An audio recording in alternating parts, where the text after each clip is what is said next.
Okay, let's give some time for the rest to join us first before we start the session. Okay, Ken.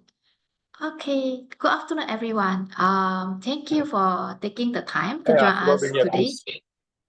Yes, okay. Can I also trouble you all to actually mute yourself so that we can have no disruption to the session?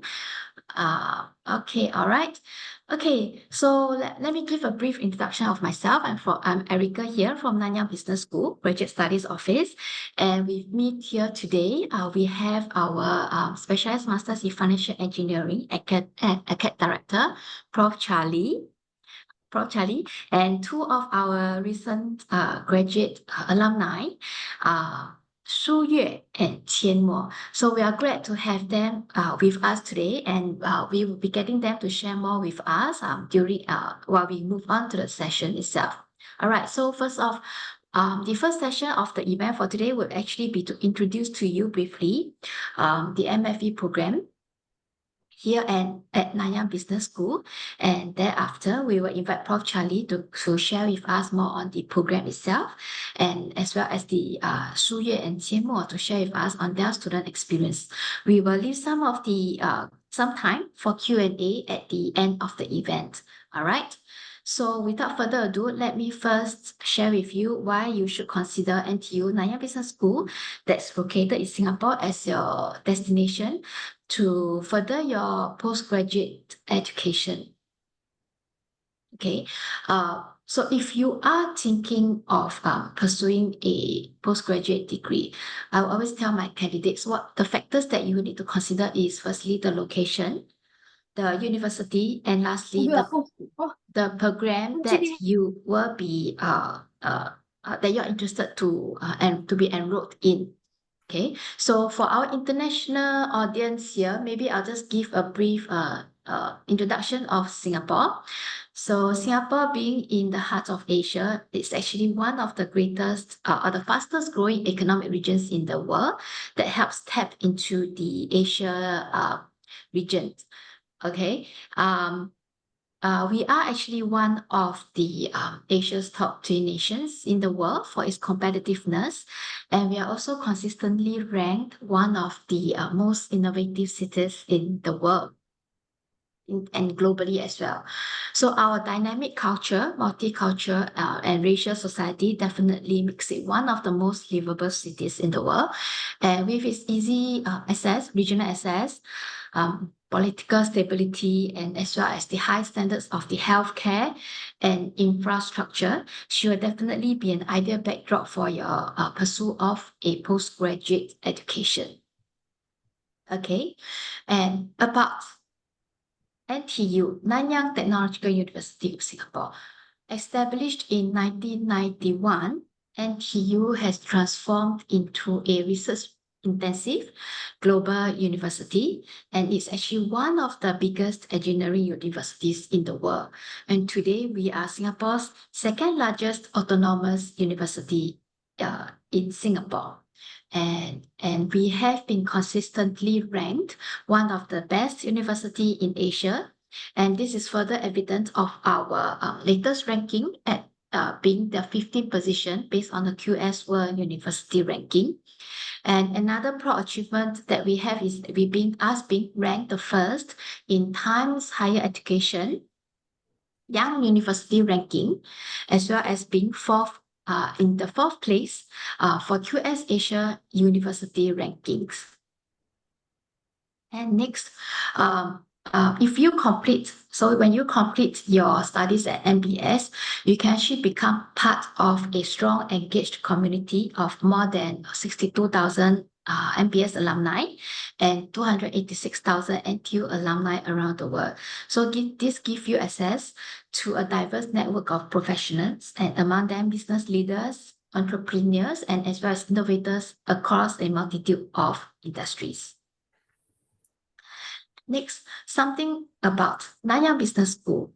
At Nanyang Business School, we are one of Asia's leading business schools and is also renowned for being research-oriented with industry-relevant education. Regardless of which discipline you are pursuing, we strive to be in the forefront and to know what is happening in the industry, as we are always in touch closely with our industry partners, and that gives us the competitive edge in our programs. Our research has also received outstanding ratings in various academic surveys, with several of our faculty recognized as global leaders in fields such as accounting, finance, and cultural intelligence. So NBS is also well recognized globally by companies which employs our students. And our strengths and direction that we are heading towards is clear in these slides. Our strategic positioning as a premier business school within a leading technological university. So we are at Nanyang Business School is the nexus of world-class innovation, research, and business education. So we aim to equip our students to innovate through interdisciplinary, lead with cultural dexterity, and transform for sustainability wherever they go. So at Nanyang Business School, we are also viewed as a key recruiting partner by many Fortune 500 corporations and social impact organizations. And with a dedicated team of professionals at our career development office, we work hard to prepare our postgraduate participants for the workforce. So you can look forward to a series of workshops, seminars, and a strong network and connections to help in your career advancement. And so with this, I will end my sharing, and then I'll pass the time over to Prof. Charlie to deep dive into the Specialized Masters in Financial Engineering program. So over to you, Prof. Charlie. Okay, can you let me share? Can I share screen? my Okay, share hold on. my screen?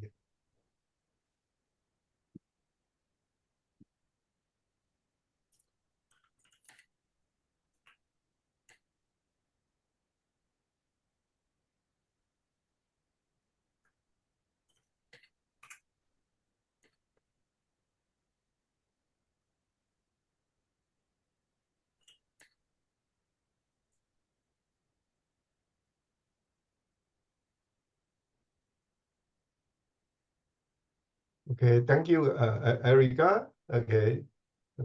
I just want to add one thing, okay, because before I talk about the curriculum, okay.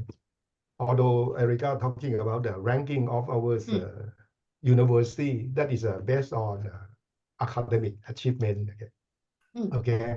But actually, it's in terms of the most beautiful university, we rank very high as well. So if you look at the pictures here, this is the image of the School of Arts, Design, and Media. Okay. And this is another one. Okay, the Hive. Okay, the learning hub. Okay, that attract a lot of tourists. Okay, and we have a national monument as well. Okay, this building is this ancient building. Okay, it keep the history of Nanyang Technological University. In the past, we call the Nanyang University. And although this image here, the building right now is under renovation. Okay, we're gonna make it the rooftop even nicer than this one. Okay, so if you join NTU, join MFE program, not just our academic rigor, you have to live in a good environment that you can relax. Okay. Let me.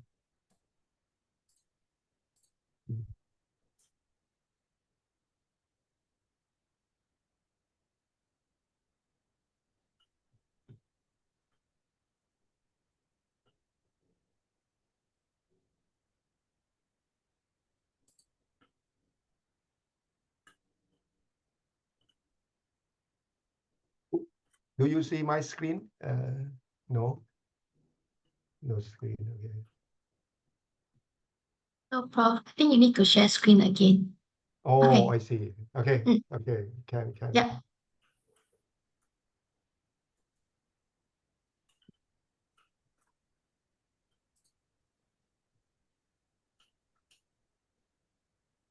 Give me a minute, okay, because somehow my computer is sort of like freezing. Right. Okay. While we are waiting, okay, Prof. Shirley is up. It's up. Is it Yeah. up? Okay. Okay. Yes. Good. Good. Good. Good. Good. Okay. Now let me talk about what is financial engineering. Okay. So actually, you can sort of like get some clue from the name. Okay. They have a financial. They have an engineering. Okay. And if you familiar the term of engineering. Okay. Of course, engineering need strong mathematics. Okay. We got to create the models. So we borrow the tool from engineering. Okay. So that means we need to have a mathematics. Okay. And since finance by itself is very analytical field. Okay. That means you need to crunching and the data, and financial market is the area that we have huge data. Okay, in terms of terabytes. Okay, so in that case, you want to digest the data. Okay, you want to learn something from the data, then you need to have a skill of a programming. Okay, so the programming going to be core course of our program as well. So right now we have a mathematics, we have a programming. Okay, and you need a financial theory like a compass to guide you. Okay, the direction that you want to tackle the issue. Okay, so that means the financial engineering will blend, okay, the three disciplinary, okay, mathematics, programming, and finance theory. Okay.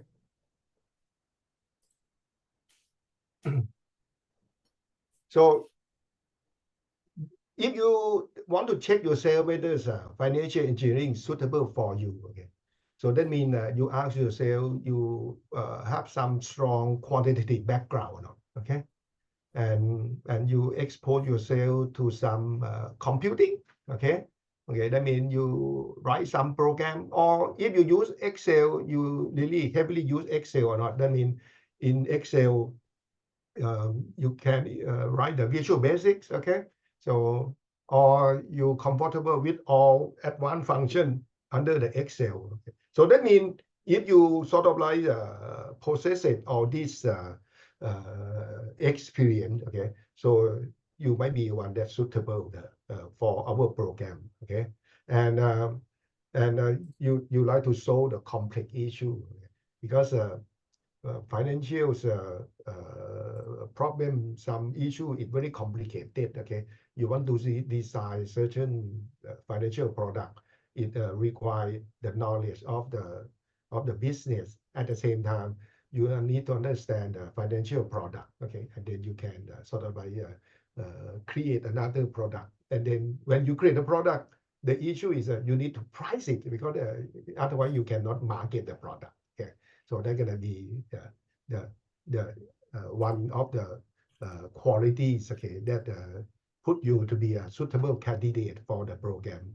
And the last, okay, but not least, okay, you must have a strong interest in develop your career in finance industry. Okay, and this is going to be normally, I think the last one that actually is very crucial. Okay, because if you have a emotionally is attached to the career in finance theory, this is going to be the drive for you to go through all the obstacles.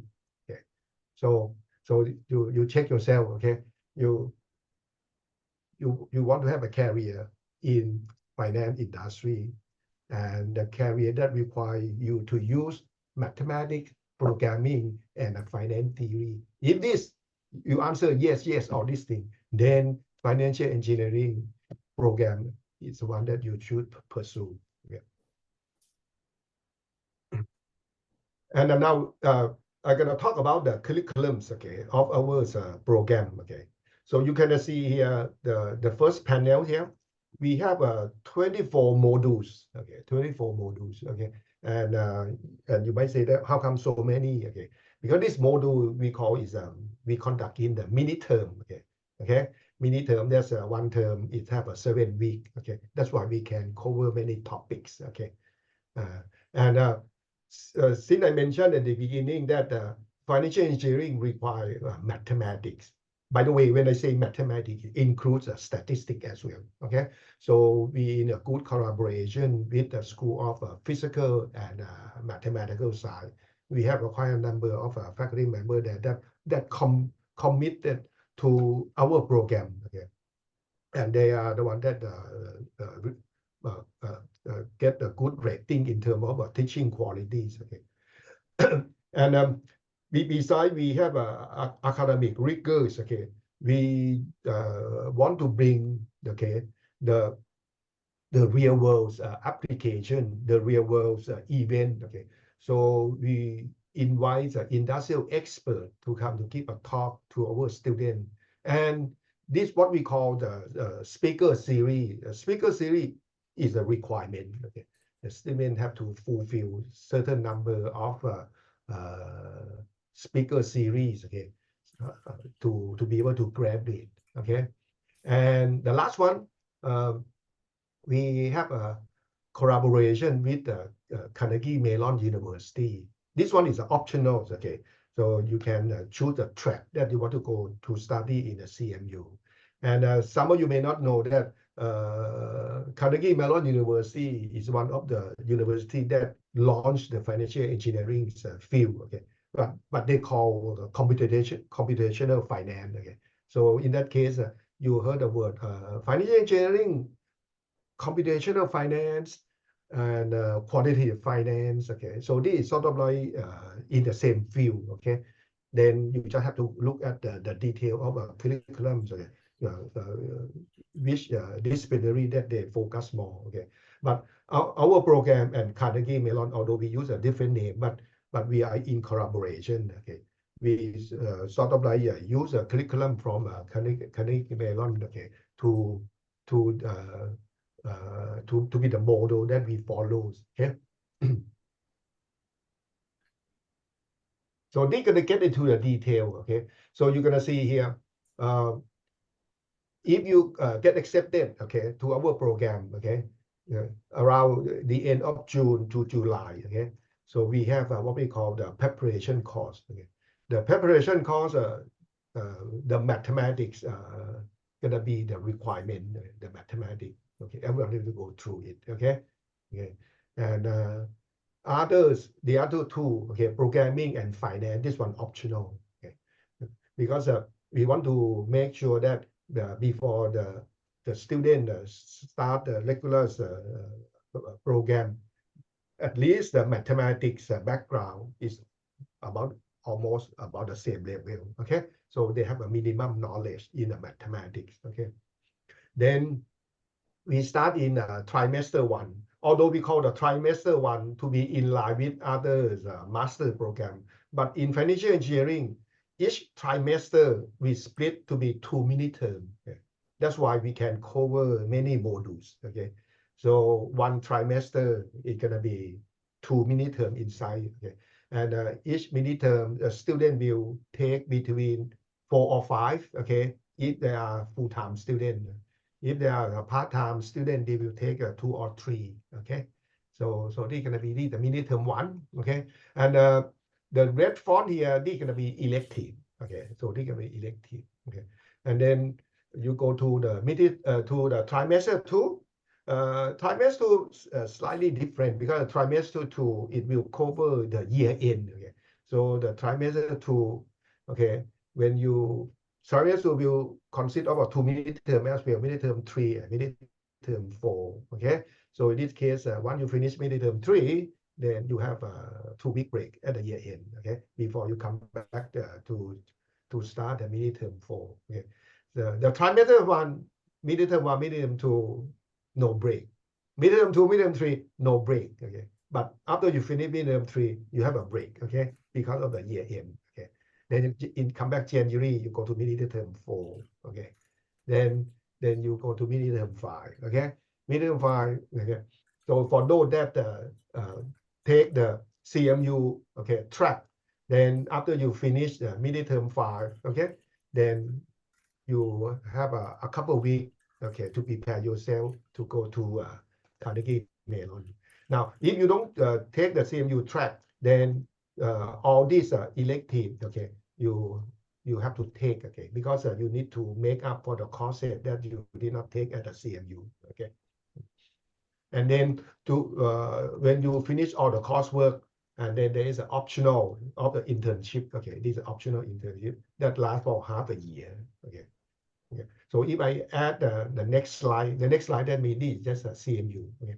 So for those that take CMU track, then you just go to take 4 courses in CMU, okay. And go to study in the CMU is similar. You study in Singapore as well. That means okay, you have a coursework, you have an exam, okay. It's not like the study excursion, okay. So the rigor is still there, okay. So okay, in summary, okay, if you are the full-time student, okay, you are full-time student, so you can finish all the 6 mini-term, okay, in 1 year. Okay. If you are the part-time, then you take it 2 years, okay. And the number of courses, you have a 20 core plus 4 elective. Okay. This one for those that go to the CMU, okay. But if you choose not to go to CMU, then you need to substitute the 4 core that offered by CMU with the 4 more elective. Okay, that's gonna be the structure. Okay, and all classes, okay, that conduct in NTU we offer on the Yunnan campus. Okay, and if the class for on the weekday, so it can start from 6:30 p.m. to 10 p.m.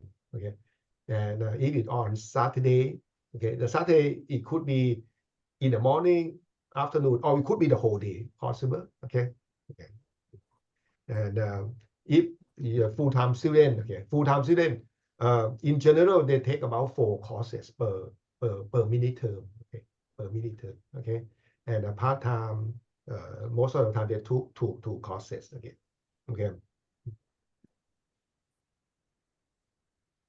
So this is a preparation course, okay.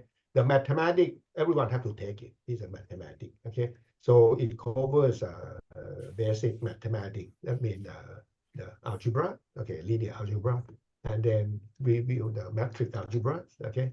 And in under metric algebras, okay, then we talk about the vector space, okay.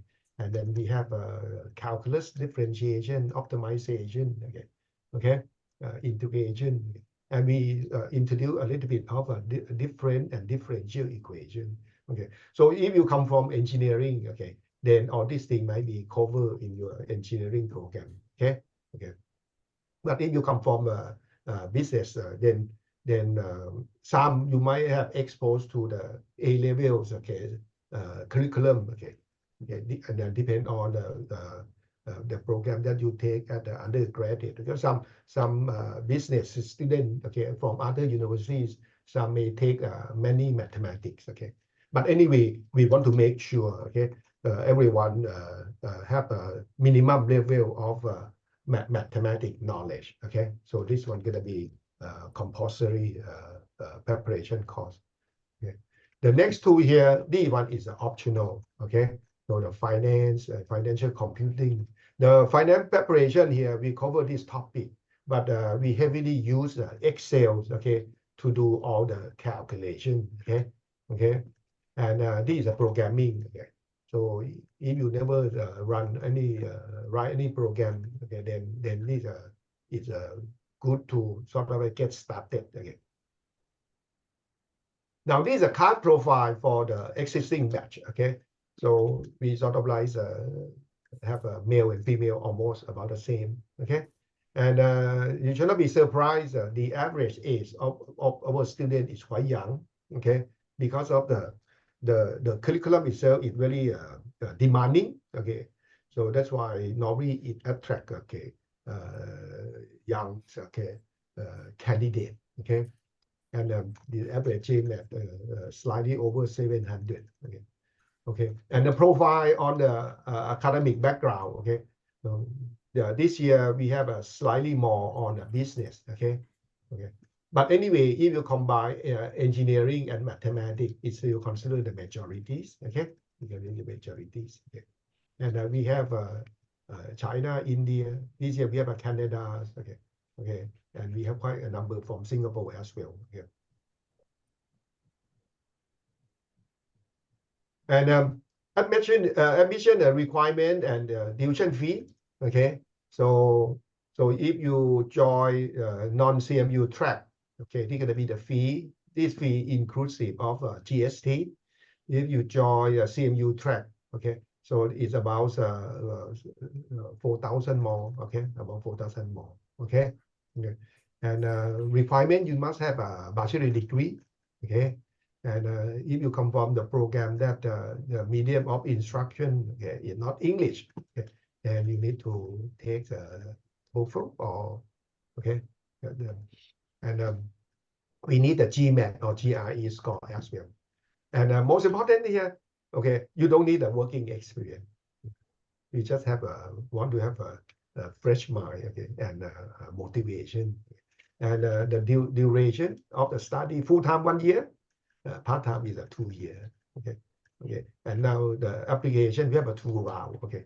That means if you have everything ready and you think financial engineering is the field that you want to pursue to enhance your career, then don't wait, okay.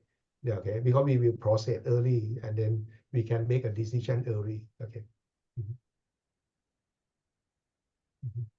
And we have some scholarship, okay.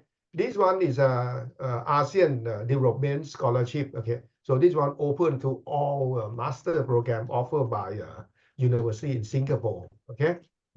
So this one may be quite competitive, okay. But the funding might be quite substantial, okay.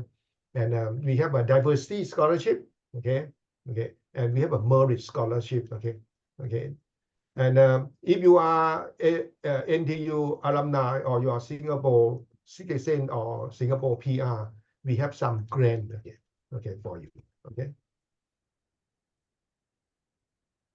And this is application process, okay. So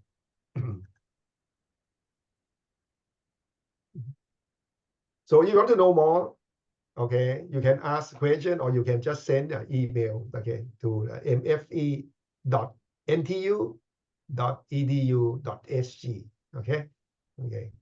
And you can schedule to talk to our staff, okay. And submit your application, okay, before 31st October, then you can have application fee waiver, okay. So that is $100, okay.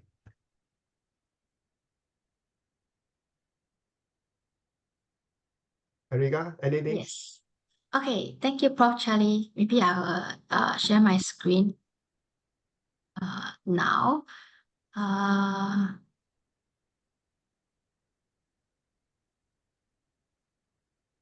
And,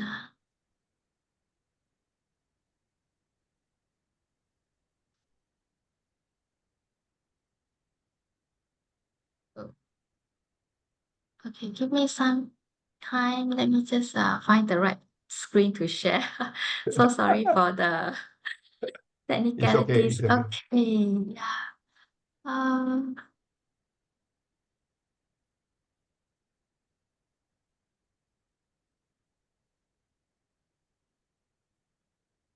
Okay.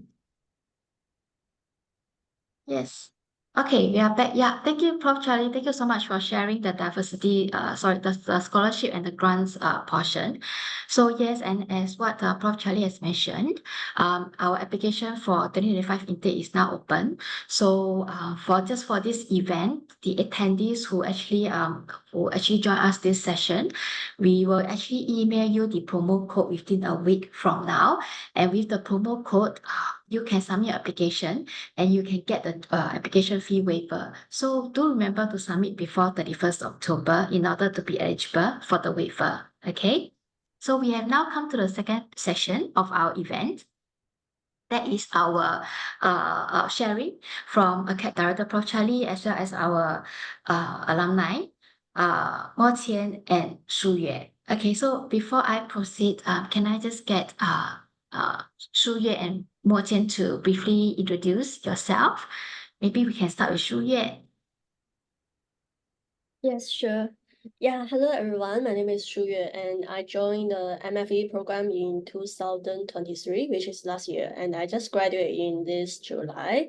So before I joined, I was actually I just completed my undergraduate degree at NUS. So I'm currently working as a full-time foreign exchange analyst as one of the investment bank in Singapore. Yeah, maybe I will pass my time to Mo Chen.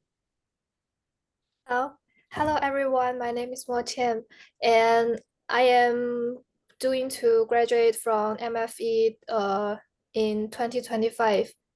I'm of my bachelor this degree. I am graduate from Jilin University studying quantitative economics in 2023, and now I am in my internship in China Merchant Securities and working as the quantitative research assistant.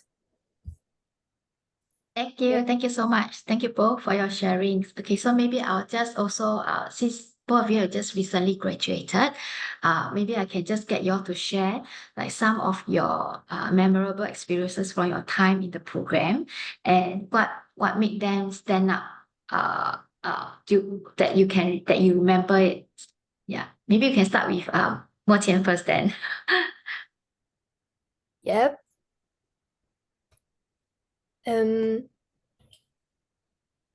But Okay, what's the so do you want to share like some of your most memorable experience from the program? yeah, Mm, in the MFE program, I think the most memorable experience must be I cooperate with lots of excellent classmates to complete our learning projects and homeworks because as Charlie just said, most of them are come from different backgrounds like business, mathematics, and engineering. They all have different strengths. So during the learning, I can learn lots of good thinking habits from them. It's a really memorable experience. thank you. Thank you, Mo Qian. What about yourself, Shu Yue? Actually, what I want to say is quite similar as merchants. I think the most memorable experience actually is to building relationship with my friend.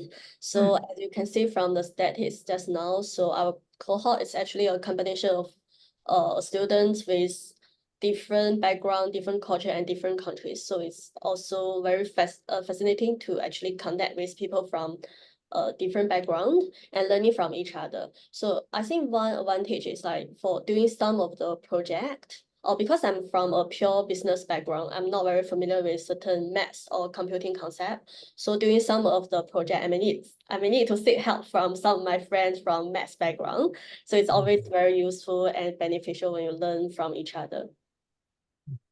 Yeah, correct. So hearing from Mo Qian and Shu Yan, yes, I hear that friendships have been fostered and the network and connections that you guys have built up during the course is really is an invaluable experience that builds up your personal profile and also in your connection and network too. So, Shu Yan, I'm sure the audience would want to hear more. Like, for example, do you want to share a project or experience that have a significant impact on your professional skills? Okay, I think one project I will actually talk about. Okay, I have done quite a lot of different projects during the whole program. Yeah. We have 24 modules. So maybe the one I will talk about is one group project I did under the corporate finance class. So if I'm not wrong, it was the first project assigned to us when we just joined the program. And what made the project very challenging is our group is contains like nine classmates, if I'm not wrong. So you can imagine it's a very big group, and it's so hard to do like coordination among these like classmates. So it's so hard to find a common slot for you to have a team meeting, and basically everyone have different idea on the same topic. Sometimes we even have some like small conflicts and argument on some of the points we want to do. So the communication is extremely hard. But actually, I feel it's quite beneficial after I work full time now, because I noticed like communication is quite important part in the workplace, and it's very essential skills for you to really communicate with a large group and understand each other and how to try to avoid some conflicts. Right. What about yourself, Wan Qian? Oh, I totally agree with Shu Yue. The corporate finance projects, I also have a really deep impression. But I think machine learning in the AI class left a more deep impression on me. Because most of the knowledge in MFE we learned was like pricing or risk management. They are all maybe to some degree is micro, while the machine learning is more macro. I think it is interesting. And when we doing the project of the AI class, me and my group has a student from Singapore. He is the local, and we are research the language progress and use lots of machine learning skills. I think that is really left a deep impression on me. Right. Thank you. Thank you for your sharing. So now that we have hear from Shu Yue and Wan Qian, I would like to pose this question to our CAP director, Prof. Charlie. So, Prof, what are the key objectives and the learning outcomes of the MFE program and the unique selling points of this program? The key objective here, we want to mold our graduate that master the three disciplinary. That means mathematics, statistics. This one disciplinary. Second, programming. Okay, they can do serious programming. Okay, and if you check or you recall the coursework that I show. Okay, the programming here beside the Python and R. Okay. The one that become a core programming in our program is a C++. Okay, C++. Okay, is the core program. Okay, and if you follow the trend, okay, in financial market together with regulatory requirement. Okay, many financial product that are price sensitive. Okay, now the regulator want to impose a certain programming language that they can capture the price sensitivities. Okay, so that means they might require that all the bank or security house that do or expose to this price sensitive financial product. Okay, all their back end need to be written with a certain programming structure that can handle all these price sensitive. Now, we need to have a finance theory. Okay, so our program objective here, we want our graduate want to get out. They comfortable of this three disciplinary. Okay, they cannot just superficial talk about it. They know at a certain depth of each disciplinary. Okay, they be comfortable to talk about it. Okay, and it depends on their undergraduate background as well. Okay, certain thing, if they come from a mathematics program, then we might enhance them to be even tackle some very technical issue. If they come from a business background, but once we equip all this, then they can communicate at a higher levels. Okay, terminology that advanced that use an advanced technique, advanced mathematics. Okay, so this will be the idea. Okay, and of course the learning outcome. Okay, the learning outcome we want our student, once you encounter with some math question related to finance, they are not shy away. They can come up to provide the answer, or they know how to get the answer.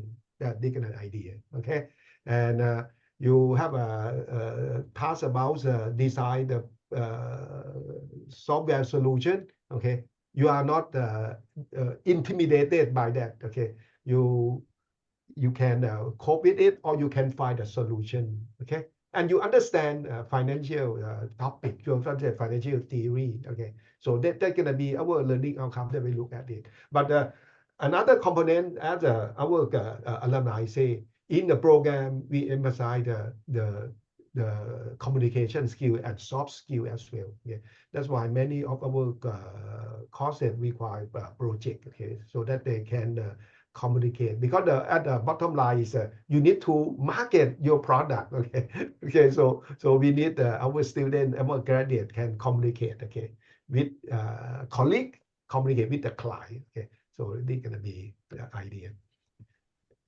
I think I still one other question, Erica, that you want to. Yeah, Prof, is on the selling point, the unique selling point of the program.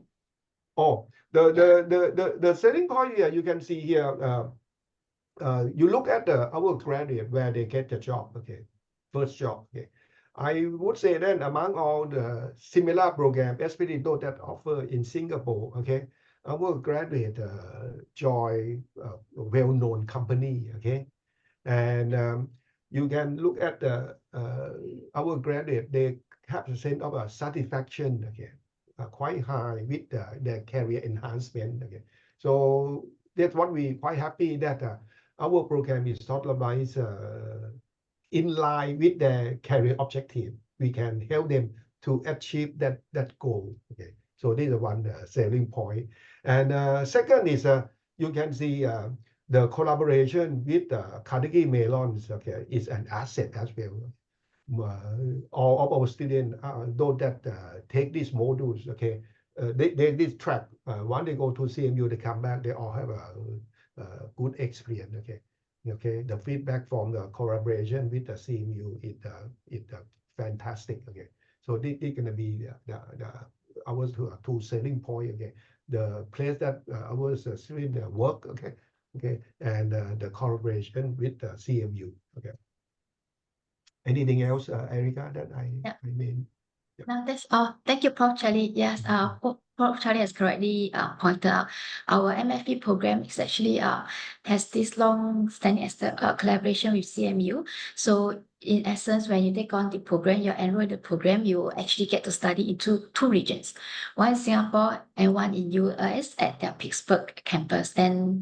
And many of our candidates have actually find it very beneficial for them to be able to interact and connect with the professors at CMU side. And that's where they actually widen their horizon, their exposure as well to how things are over there. Right. So I would also like to pose these questions to Su Yue. Now that Prof. Charlie has briefly mentioned about the learning outcomes of the program itself, on your part, how do you find the program's curriculum and the teaching approach? How does it prepare you for your career? Okay, I think one selling point of MFE is it's a combination of very balanced curriculums, which contain like math, finance, and computing. So I think it's one of the best curriculum for the students who are looking forward to become a quant research or quant analyst. So but it's not compulsory for you to become a quant. You can also choose other like career paths as well. Because for me, when I just joined the program, I don't want to be quant. I want to work on risk management. So during this program, actually they have some class focused on risk management as well. And the coding skills and the finance skill I learned from the program also prepare me to be like more efficient and more knowledgeable on the risk area. So and another thing for our program is we have a semester for internships. So even if you join the program, but you are still not very sure like which career you want to join, you can take the internship opportunity to try some internships in Singapore or in your home country, and you can eventually decide on your future decision. Right. Yes. Thank you, Su Yue. Like what Su Yue has mentioned, correct. The program itself, on a full-time basis, is actually 12 months, and there is actually a 6 months optional internship for you, which Prof. Charlie also shared earlier, on the program calendar. And I believe this is what Mo Qian is actually currently doing. She's actually interning, back in the home country. So, Mo Qian, do you want to share more on how the program's curriculum and the teaching approach prepares you for your career as well as your current internship? Yes, what Shu Yue just said is one of the most important reason that I chose MFE, that it really the program's curriculum really give me more choice for my future work.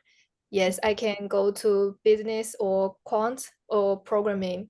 It will give me lots of choices.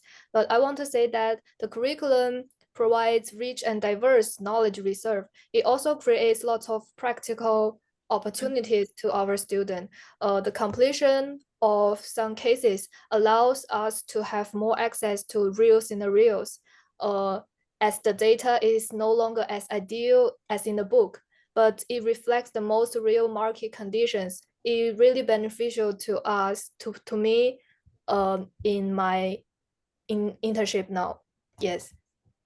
Thank you. Thank you so much for sharing, Qian. Now I will. Yes, Let me Prof. add a little bit, okay. In terms of internship, okay. As Elika says, we have a 6-month optional internship. Actually, it's for the student that can cope well with the curriculum, okay. Even they are foreign student, actually they can do internship while studying. But internship while studying, okay, it limit to 16 hours per week when the school in session, okay. Only certain break you might work more than 16 hours. But having said that, because our program really rigorous, okay. So normally I will advise you sure, okay, that you can cope with the study, okay. Because if you try to catch many fish within 2 hands, okay, you might not catch any fish, okay. So if you're sure that you can cope well with the curriculum, with the demand from the program, then you have extra capacity. Of course, you can pursue the 16 hours per week, okay. But for foreign students, okay, keep in mind, okay, the moment you get internship in Singapore, they really work you as well, okay. So it's quite demanding as well, okay. Not from Singapore, they know, okay. The internship it no joke as well. Although you learn a lot, definitely you learn a lot. But you have to sort of prepare yourself for the pressure. Yeah, correct. Thanks, Prof. Charlie, to give the heads up on this. So, Prof. Charlie, in that aspect, so how do you think the MFE program is able to balance the theoretical knowledge with the practical application then? Yeah, and in terms of also aligning with the industry trends and the future job demands.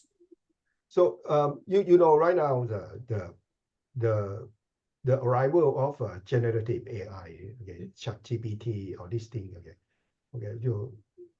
and people might say that, oh, many things you can use ChatGPT to generate the output, okay, but you have to keep in mind ChatGPT is still artificial intelligence. Artificial intelligence, that means it's not true intelligence. And if you know the black box behind ChatGPT, it's a statistical model, okay, that they can see the probability which word, the text that they want to respond to you, okay. So by itself, they are not true intelligence, okay. The real intelligence, of course, have to be human, okay. So that's why the program we really focus on the finance theory, okay. Not finance that give you only the institutional detail, okay. We go to the theory, okay, because once you master the theory, that is something like you discover your true intelligence, and together with advanced mathematics, statistics, and programming, that can be the tool that you can use to design or use your finance theory to come up with a solution, okay. So that means for those that you want to join our MFE, you keep in mind, okay, we do not superficial touch on the tool or technique, okay. We want to get in depth, okay, so that you can go on your own, okay, and you can be the master of generative AI or ChatGPT. You are the one take advantage of that tool, okay. But you need to have your core intelligence. To get the core intelligence, you need the theory, need finance theory, need advanced mathematics so you can model, need programming so you can check with the real data whether it's consistent. Okay. Thanks, Prof. Charlie. Yeah, so how does this then, in terms of the curriculum wise, align with the industry trends and the future job demands? So you can see here, we make use of ChatGPT, okay, in some of our courses, okay, so that we can improve efficiency. For example, okay, the two courses that we call course on the object-oriented programming, okay.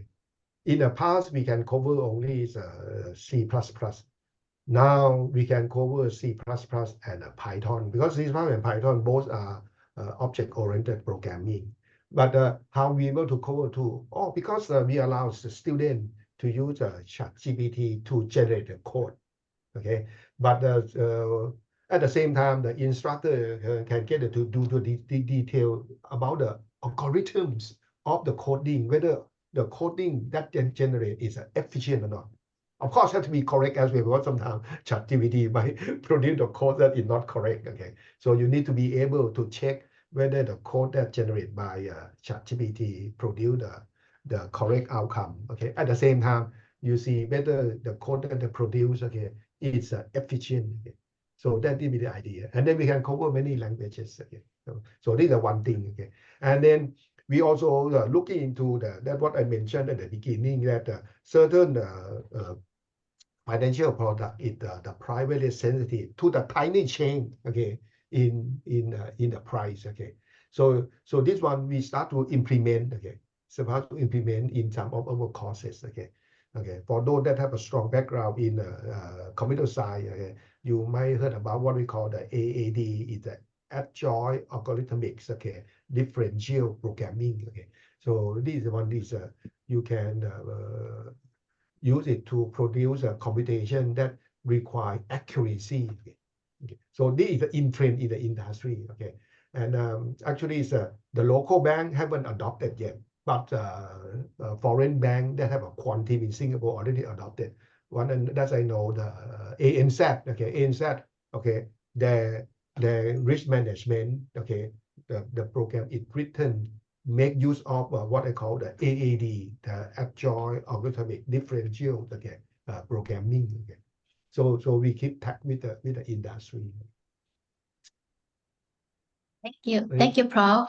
Yeah. So yes, that are indeed as what I had shared earlier. I mean, at NBS, we actually pride ourselves to always be in the forefront and equipping our candidates with the relevant skill sets to excel in whatever the career that they want to go to.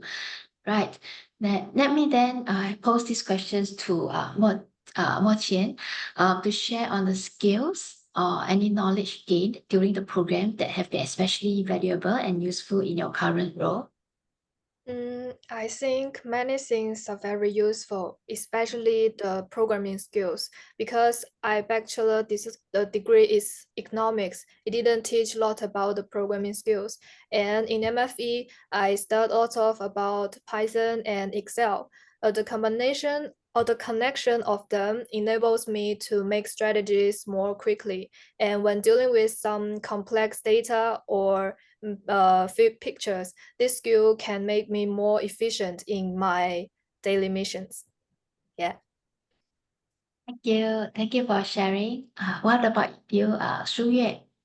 I'm very agree with Mo Qian, and another skill I want to add on is actually the presentation skills.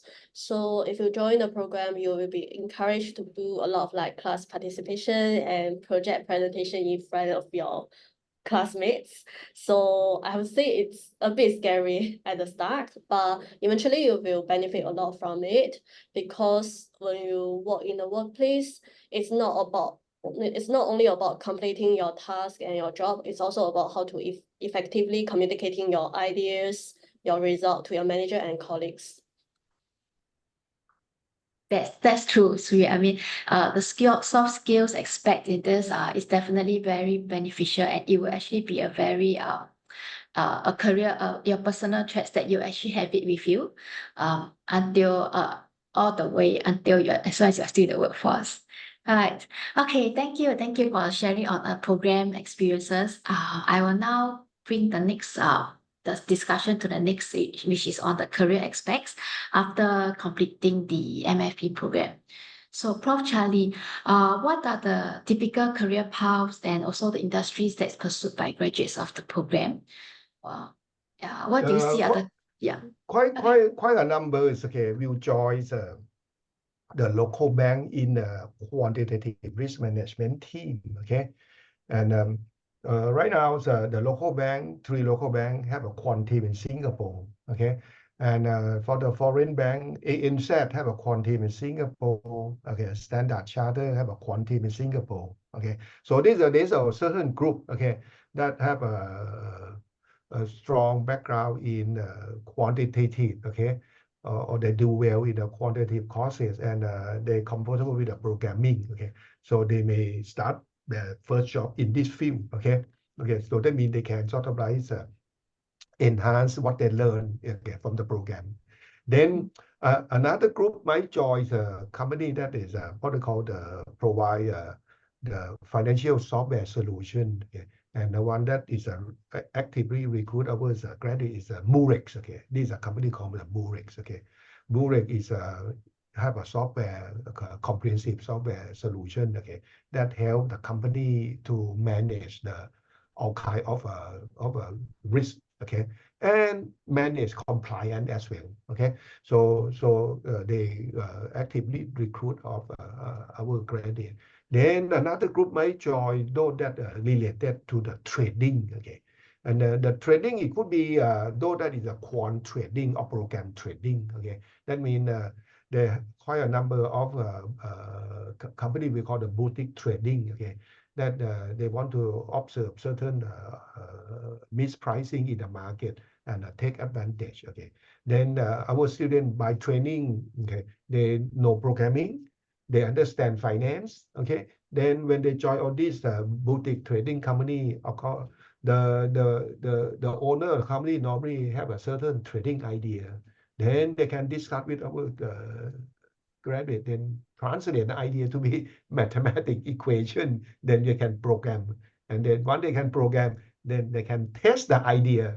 They can sort of like test the idea. That's what we call the back testing. Then they can test the idea with the data. Once the idea sort of like it work, then they can sort of like go to test with the live data. With certain scaling. Once it confirmed, they can go up, scale up. So this is going to be another group that go related to trading. Then another group might join asset management company. Though that join asset management company, it depends. If the student is kind of at the top of the class, that means they know a lot of mathematics, programming, no finance, the theory, then they might go to the quantitative portfolio management. But though that well-rounded, they may go to more highlights sales side. Because they understand the product, they understand the client. So they might join the area that related to the portfolio management, but more toward sort of like the sales. So they're going to be sort of a main area that our graduate join. Thanks, Prof. In that case, what do you see are the key trends or the skills that future graduates from the program should focus on to succeed in their careers? Of course, you got to have a sound academic idea theory. That means when they look at the financial engineering graduate, when they talk about concept in finance, you answer that is very sound. You understand the theory in the finance. Not just cited the equation, but you understand the merit of that model. What is the objective of that model? That means from the model or equation, you can articulate the economic meaning of the model. So you can sort of like communicate to the other people, and you can implement the model. That means because you have a skill of programming. You can modify the model because you have a mathematics knowledge. So the mathematics you cannot get away. If you want to go to the quant side, you cannot get away. So that is if you want to get the quantitative nature of the job, then then this is a skill you got to hone up. Okay, once you in the program. Mhm. Thank you, Prof.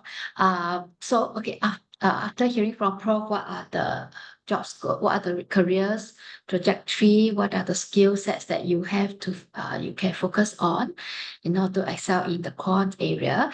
I also like to highlight on our the support from our career services team.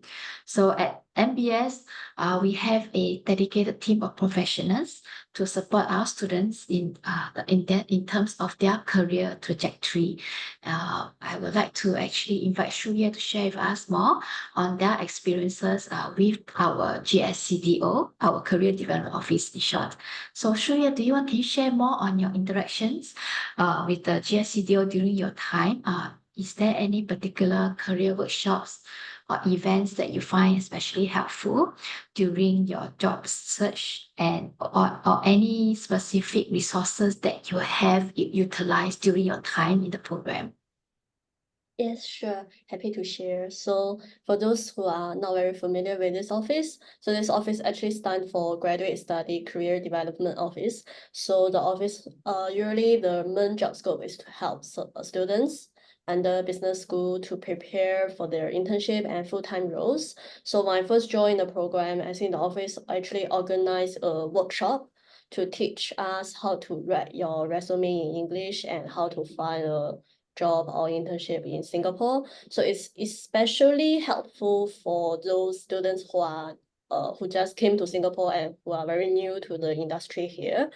And if I'm not wrong, the office also offer like the consultation sessions. So you can always reach out to them anytime when you need some help or career advice.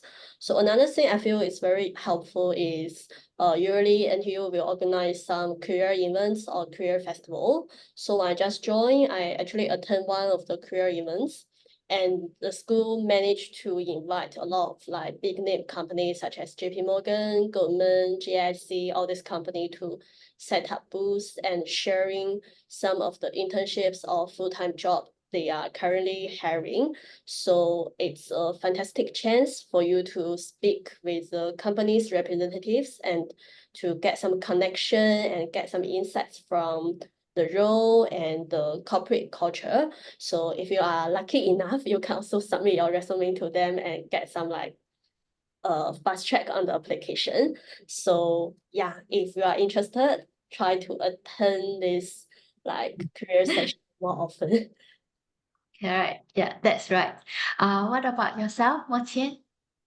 Actually, I'm not very familiar with the GSCDO, but I participated the NTU job fair.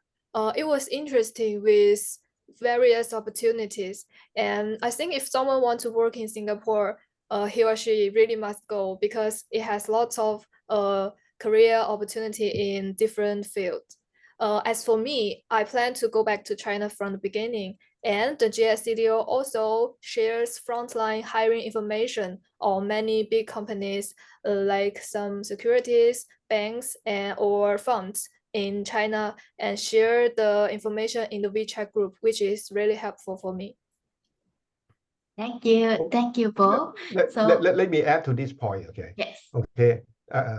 The Career Development Office is another selling point of our master program. Okay.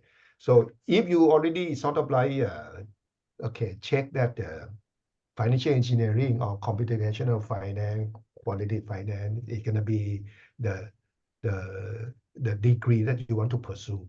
Now, when you shop around, look around, okay, you may want to sort of like investigate whether they have a dedicated career office to help the graduate to looking for the job that they want. Okay. Nanyang Business School, we commit to it. Okay, we have a dedicated office. Okay, and this is very important. Why? Because a number of students when they join, they might have a rough idea which career or jobs, scope that they want to do. Okay, but when over time they might learn more from the curriculum at the same time they interact. Okay, and this is a sort of like fine-tune, okay, their choice of an elective, okay. So once they crystallize their career objective, then it will reflect the elective that they choose, okay. So not just arbitrarily choose a elective, okay. So they can be the selling point, okay, on our program, the career development of this. Thank you, Prof. That's true indeed. As what Shuye and Timo has shared, career events are something that you will always see and getting invited to during the course of the program. So to make use of the opportunity, try and avail yourself to reach out to the industry partners to know more about what are the skill set that is required and what are the things that they look for, so that you can better your chances of getting an internship of your preference or of your choice, or even a full-time career, right? So for Shuye, what advice do you have for audience then on how to make the most of your career services available to them? And lastly, were there any open doors for you during this the course of the program? Oh, yes, I think one important part is to check your email inbox regularly because yeah, when I just came to Singapore, I'm not very used to communicate using email. So sometimes after after the career events or career festival, I check my email and I notice I miss out. So it's like it's very sad. So if you are interested on certain opportunities, do check out your inbox regularly and just to avoid missing out any important opportunities. I think another unique advantage of open doors for being NTU students is you will have the access to a very large alumni network. So what happened is when I just received my current offer, I was not very sure whether I should accept this role because I have never done anything related to foreign exchange. So what happened is I reached out to one of the NTU alumni on LinkedIn and I asked whether we can have some chance to do a coffee chat. And the alumni actually gave me a lot of valuable advice on the role and on the corporate culture. So this is the reason why I eventually decided to accept my current job offer. So from what I know, some of my classmates, they also got the first internship in Singapore from some alumni network. So it's quite important as well. Thank you. And I think that's one important takeaway for the audience here. If you decide to be enrolled in the program or even to apply for the program, check your emails because that's the official mode of communications by the school to you on your application status, on the invite to the admissions interview, and when you are enrolled in the program, important informations on onboarding and as well as thereafter the career aspects. So one thing I would think that would be a good and important highlight for this session at least is to check your email on a timely basis. Right. So thank you for sharing, Shuye. Can we have more chance to share with us as well? Yes, I also agree that check email is really, really important because I used to miss some important emails when I didn't use it very familiar. I think for make most of the careers suffice, if necessary, I think when you study in NBS, if you have some question, I think connect your teachers or professors directly and ask them is the best choice for you to get answers quickly. I think all the teachers in NTU are really responsible and patient. As long as you contact, no matter what question you ask, they will certainly give you a really targeted reply soon. That's very important, I think. And as the unique advantages, in China, as I am a graduate of NTU, and NTU has high QS ranking, and the companies see your resume, wow, you are a graduate from NTU, you are really excellent, and they will choose me to attend their exam or interview. And also the MFE technical intensive of MFE is relatively extracted among the other financial majors. I think this is one of the highlight advantage. Yes. Yeah, thank you, Mocha. Yes, indeed. Actually, our MFA program has been running for 20 years, and it's actually very reputable, and actually have a high standing credibility with our industry partners as well. And that's why every year on year, we see our industry partners coming back to us, offering internship roles, opportunities to our candidates, and even to our cohort. Right? Okay, so after hearing so much about the program and the career aspects, we have come to the last part of our sharing here, which is on our admissions aspects. So if you are keen to pursue the program, it'd be good for you to hear from Prof. Charlie. So how important it is to have a background in finance or engineering for a career in financial engineering. What are the factors or criteria that you look for in the applicants? Okay, the background in finance or engineering is not mandatory.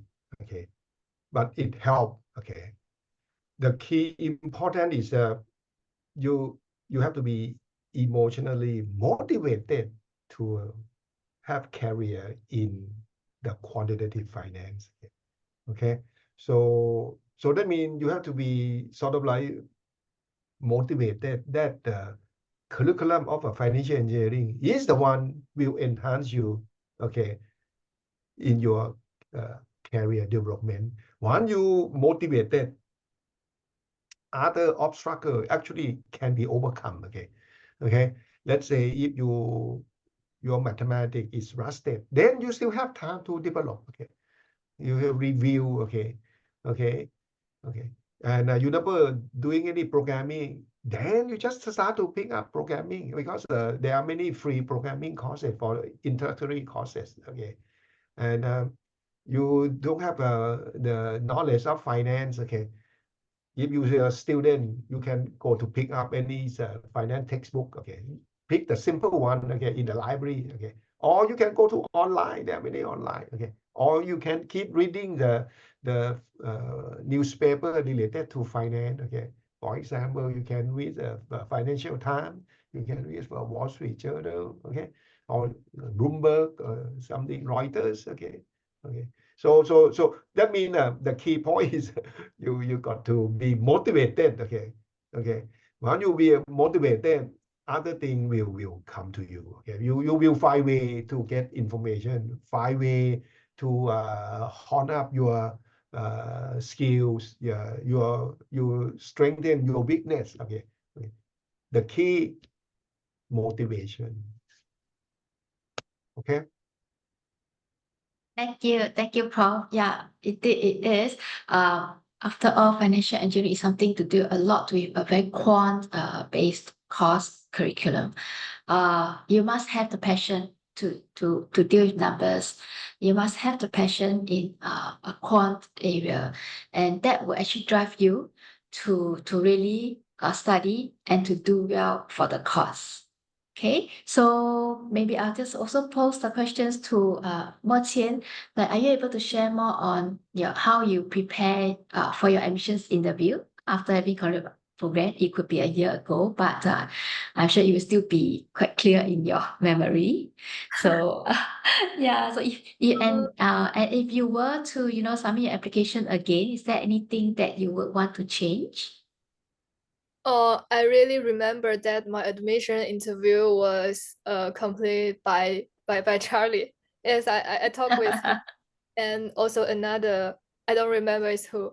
I think for some advice, just relax and talk with the interviewer. Be familiar with your internship in the resume. And also you can check social media to see if any student who have already interviewed, they will provide any experience in the social media, and you can maybe see as a cheat. Yes, if I submit again, I will choose MFE. Yes, still choose it. But I will change the non-CMU track to CMU track. I did this modification at the beginning of the program because I didn't consider well. Yes, and now I'm highly recommended that you should choose CMU track. It will be a really nice experience. Yes. Thank you, Wo Qian. What about yourself, Shu Yue? Yeah, I highly agree with Mo Qian. You should get familiar with your resume, like for example, your internships and your personal experience. And the school will definitely ask question like why choose NTU and why choose this program. So you should be prepared. And another thing is that do some revision on math topics such as like calculus, metrics, and like integration, and that will be very helpful. So if I were to resubmit my application, actually I won't change anything because actually receiving this offer means that I did everything correct, right? So I won't change anything. That's right. Okay, that's good. Yeah. So, do get do hear this takeaway from Shuye and Ho Chen. Basically, the admissions interview is a way for us to actually ascertain your proficiency in the core area, because after all, we want to make sure that you'll be able to cope with the program. But don't see it as a formal interview. See it more of a chit chat with with Prof. Charlie and with another of our members. It could be from the marketing side or even from the admission side. Basically, we just want to know what is your goal in taking this program, and how is your career goals is aligned with what the program is able to help you. So basically, we just want to make sure that these are aligned and that you will be able to better utilize your time and your resources in pursuing this program, right? Yeah, okay. So thank you so much. And lastly, maybe I'll just get both Shuye and Mo Qian to share as well. What advice would you give to the prospective students considering this program? Maybe you can start, Shuye. Oh, okay, maybe I can start first. I think the most important thing is don't be afraid to ask questions and seek help from any of us, because if you plan to join the master program, you spend your time, effort, and your money, right? So you must make a very careful decision. So if you need any help or want to make any clarification, don't be afraid to ask us or email the school directly. So, and another tip I want to share is if you plan to do an internship in Singapore, you may want to start your application earlier, because from what I know, usually the application process in Singapore takes longer time than some other countries like China. Yeah, like for example, if you want to start internship in September, you may want to consider to start applying maybe July. Usually the process will take like 2 months. Yeah, just start. Okay. Thank you. What about you, Mo Qian? Well, I think if you are not sure what you want to do in the future, and you want to develop your abilities more comprehensively in your master degree, don't hesitate to choose MFE, because they have same training focuses on mathematics, finance, and programming. The program may be a little bit hard work from lots of projects and homework, but it really works. It benefits a lot. Yeah. Thank you. Thank you so much for all your sharings today. So with this, we have come to the end of the session for today. Once again, I would like to thank Prof. Charlie, Shu Ye, and Mo Qian for their sharings. Right. So, okay. So before I open the session for question and answer, Q&A, I would also like to get you all to scan the QR code to join our group chat. We have a WhatsApp as well as a WeChat group chat. It's on admissions portion. So if you have questions regarding the admissions part, you're welcome. You're welcome to post your questions, and however, do note that this is actually open to the 4 programs that our team currently handles, which is the Specialized Masters in Financial Engineering for one, and then the Specialized Masters in Business Analytics, Marketing Science, as well as Accountancy. So we would only be able to answer questions pertaining to these 4 programs. So just to seek your understanding on this area. And then with this, I would want to open the floor to the session to the Q&A. So feel free to unmute yourself, or if not, you can type in the chat box with the questions that you have. All right.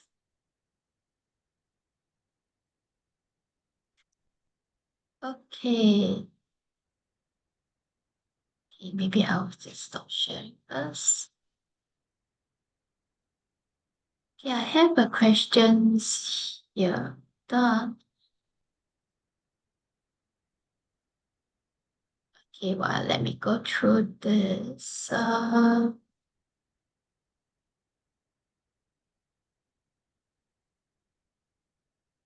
Okay, there is a question. The GMAT has.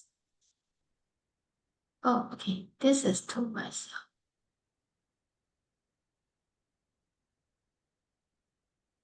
Okay, there is a question by Niall. Yeah, you're welcome for the session. That he mentioned that he came across the mandatory maths prep course as a requirement. So I was wondering if this would be delivered in person or if this would be delivered by online option. For the math Okay. preparation, we deliver online for the lecture. Okay, but because this mandatory preparation, okay, we have exam. Okay, but for the exam, it has to be in person. Okay, because the math preparation for the past record, we start the last week of June. The last week of June. Okay, so of course a number of the candidate that got accepted maybe haven't processed. Okay, or still cannot come to Singapore. That's why we conduct online. Okay, but the exam, okay, it's gonna be around second week of July. Okay, so at that time the student should be able to arrive to Singapore and matriculate or something. Okay. So the exam gonna be in person. Okay, thank you, Prof. Okay, so I hope that answers your question now. There is another question on Kai Xian. So Kai Xian is asking, would you be able to comment on the coursework comparison with the local peer universities? So as example, NUS, which has only 5 core modules. The NUS has how many? I thought NUS have about More than, I would think more than 5 core modules. But for my memory, the NUS have about 12 modules. Okay, because they run full term. Okay, they don't run mini term. Okay, and then I think two of their courses, I think it highlight a project. Okay, if I recall correctly. Okay, but the key to make it easy comparison. I recommend you to compare the contact hours. Okay, how many contact hours in the classroom? Okay, now roughly our program we have about 500 hours. Okay, about 500 hours. The NUS I think about 360 hours in the classroom, and there is a comparable program from SMU in quantitative finance. I think that one might be even lower, around 300. Okay. So this what you can make a comparison. So you can see here, our program is demanding. Okay, because you look at the topic that we plan to cover. Okay, there is no shortcut. Okay, there is no shortcut. Okay, the stochastic calculus. Okay, you cannot shortcut. Okay, you got to go through. Okay. And there are many courses that you need time to digest. And actually, it's frankly speaking, okay, the program is only 1 year for the full time. Okay, and then compared to the job position, okay, some those that are very ambitious, the student want to get top job of a real quant. Actually, that is going to be even tougher. Okay. Because many quant, okay, they have a PhD. Okay. Although in our record we might have a one or two, okay, that really get very top quant job, but that because okay their background is already is sort of a quant, or we have a couple candidate that when they join our program already have a PhD. Okay, one PhD from engineering, actually a few from engineering, and then we have one PhD in theoretical physics. He already a PhD in theoretical physics, okay? Then, but they never done finance, but they want to change career, okay, to be finance. That's why they come to our program, okay? Then of course this one, once they understand the issue, they know finance theory, they already have a mathematics, and then they equipped with some programming skill, then they can pursue the real quant job. Okay. I hope I answered the question. Okay. Thanks, Prof. Okay, I see someone, Jason actually raised your hand. Can everyone hear me? Yes, you Yes. can. So just to introduce myself, my name is Jason, calling in from Canada. So it's 3:30 a.m. right now. But one of my dreams actually is to work in Singapore. And from my understanding that it's tough right now for Singaporeans to find a job in Singapore, let alone foreigners. So I was wondering if you can comment on how international students would be able to find jobs in Singapore, and how the MFE program can sort of help us gain an advantage over other candidates for job searching. Okay. I understand again, because the Singapore government policy right now, of course, they want to take care of the citizen first. Okay. Having said that, they are smart as well, because certain job you need to open up for the international competition again. But that job is gonna be sort of like advanced job. Okay. So actually, it's the position that very technical advanced. Okay. Foreigner have equal opportunity. It comes down to your qualification. Okay. If you have a good qualification, go ahead. Okay. So that's why when we sort of like counseling our student, that foreign student, if you really want to get a job in Singapore, okay, then you better have a strong skill. Okay. And actually every year the company that looking for to fill this position, they will come to our program. Can you send us a top 5 candidate, top 5 of your student, top 5. Okay. And then this top 5, of course, it run up very fast. Okay. So because one, they know. Okay. This is one strategy. Of course, if you are good but you are not in top 5, you still have another strategy as well. That means you have to manage your time well, and then you start to introduce yourself to the market by doing internship while you studying. But as I mentioned earlier, okay, now your time management is very crucial, because the program itself very demanding. The moment you get the internship from the local company, I mean local company could be international company, but office in the local, okay, then you want to have a good impression. You have to put effort, really more than 100% to commit to the internship, okay, because this is gonna be the strategy. Okay. So, but we have a student can do it as well. The reason they can do it, because they really motivate them. They already see the vision that this field is my career. Otherwise, then they put more than 100%. They're very focused. Okay. We have many cases, very successful cases. Okay. So once you commit it, then it's okay. And keep in mind, financial community actually is very small, They tend to know each other. So maybe I could. Oh, sorry. yeah, you need to maintain your reputation. Okay, that means you are trustworthy. Wow, this one is good. Once you are the good one, later on there are many companies want to steal you. I invite you. Okay, so good. Maybe for this question, I can add on a bit, because I totally understand, like currently as a foreigner, you may need the sponsorship from the company.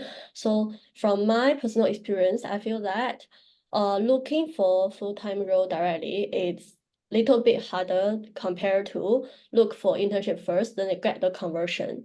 And for companies, which I know they offer sponsorship, at least in last year, is because I'm more familiar with IB, so I will only talk about IB name. From what I know, I got friend who do not have any like citizenship or PR in Singapore, and they receive sponsorship from Goldman, JIC, and Bank of America, and BNP Paribas.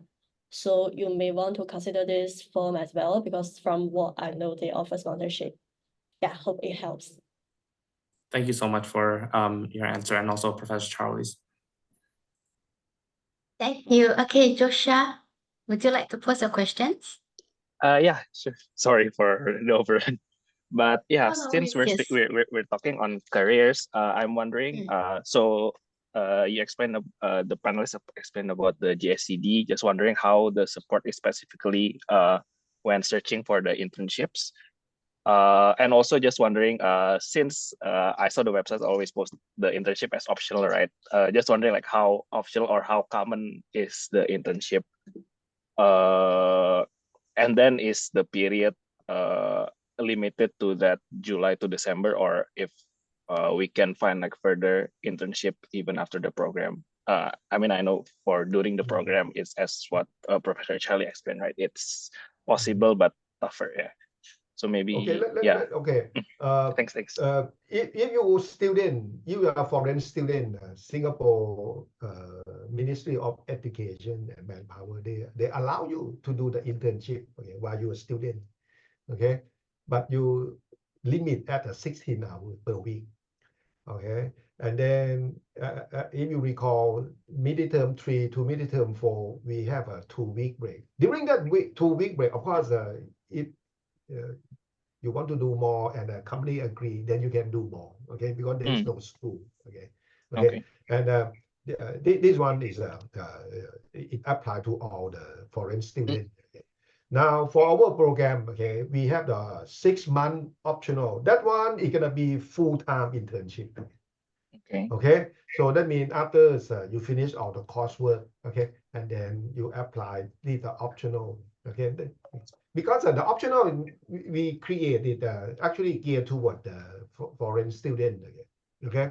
If you are the Singaporean, normally they don't need it because they don't need because they can go ahead to get a job, okay.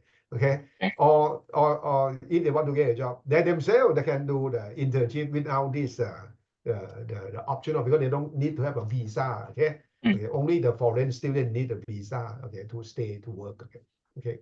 So that, I don't know, I answer your question. I hope I answer your question. Okay. Yeah. Thanks. You answered part of it. Yeah. But Maybe add on a bit as well for the optional. I think you want to understand more on the optional internship, is it? I think that part is actually covered by Professor Charlie. What I'm wondering is also how the support is from the GSCD, specifically talking about the internship. Oh, okay, sure. The thing I want to add on is for the optional internship. I found the PDF on this.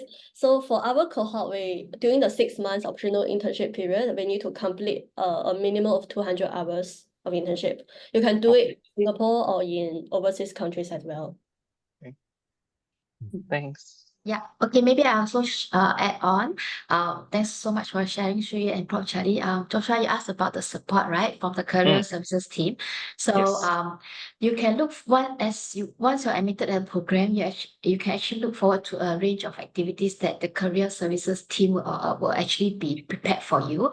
First off is a resume writing workshop, and then you will have the image workshop as well, and followed by the chat that you can actually go through with them, your resume, and how to better bring out your profile.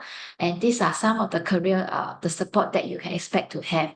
And also what we have shared during the sharing, lots of industry partners events, speaker series that Prof. Charlie also mentioned.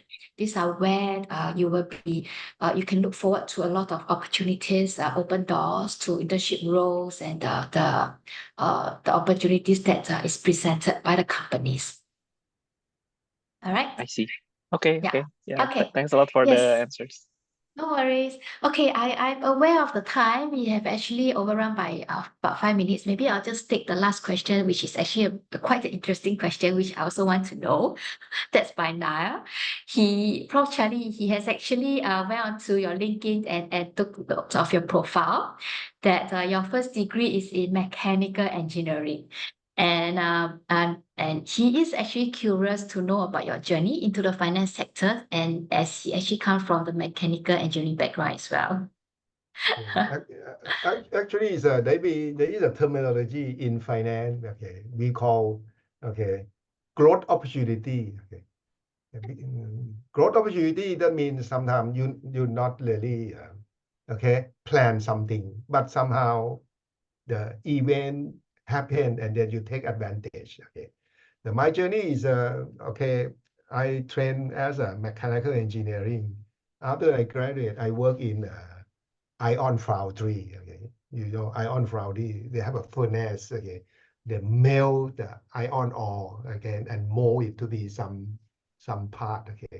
Okay, so then I work in that factory. Okay, but later on I sort of like want to learn about business. Okay, so I take the MBA, part-time MBA program in Thailand at that time, in Thailand. Okay, but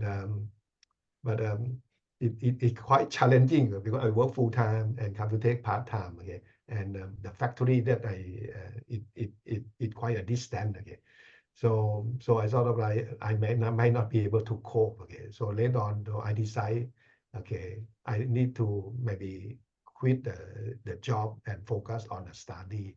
But to focus on study, I want to go to overseas. Okay. So fortunately, my dad willing to sponsor me, so I go to overseas to study. Okay, so I go to United States, study the MBA. But why I study the MBA, luck come into me again, because when I start the MBA program again, somehow faculty member sort of like me again. So they asked me to apply the scholarship, not they call the graduate study, graduate assistant. Okay, so I sort of like don't have to pay tuition fee and have some stipend. So I learned about that. Oh, there is a graduate assistant. Okay. So when I finish the master, then I still don't want to go back to Thailand yet again.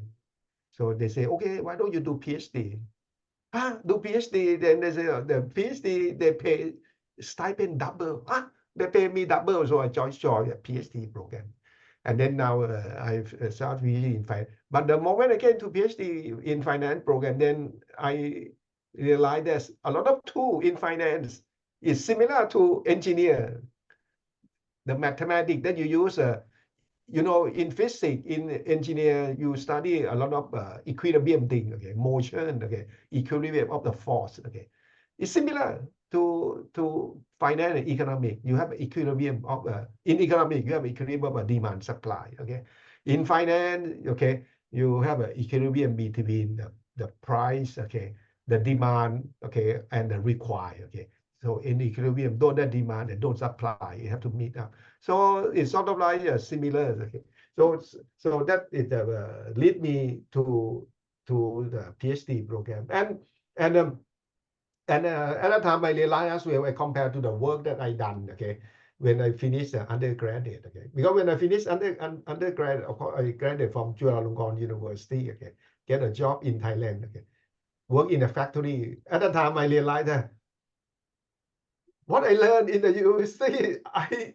hardly use because you work in a factory. It's like most of the day-to-day operation, I use common sense. Okay, the common sense is not related to the engineering or mathematics. Okay, so actually I a little bit bored. Okay, but when I get into the PhD program, it intellectual challenging. Okay, and that keep me going. Okay, and then it turned out I discovered that I like teaching as well, because when I can make the student understand some theory, and then when they understand the theory, it become part of their common sense, and that give me sense of joy. Okay. And you see here, it turned out that it worked well with the financial engineering because all the mathematics that I learned, the programming that I learned. Although in the past, my time I learned Fortran. Okay, I don't know you guys know about Fortran. Okay. So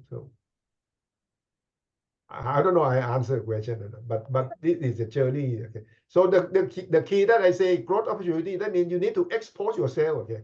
If you don't expose yourself, you don't see the new opportunity. Okay. So when I take when I study MBA part-time, work full-time, then I have a problem. So I decide, okay, I expose myself, go to the US. Okay. And then I see opportunity. You see, I don't even plan to do PhD, but it just come. Okay, then I just take it. Okay. So that is the idea. Right. Thank you. Thank you. Yes. Yeah, thank you for your answer, Professor. I think you have a very interesting story. I was very curious when I saw that. So yeah, thank you for taking your time to answer. But Right. the financial engineering and engineering by itself, the two about the same. The mathematics.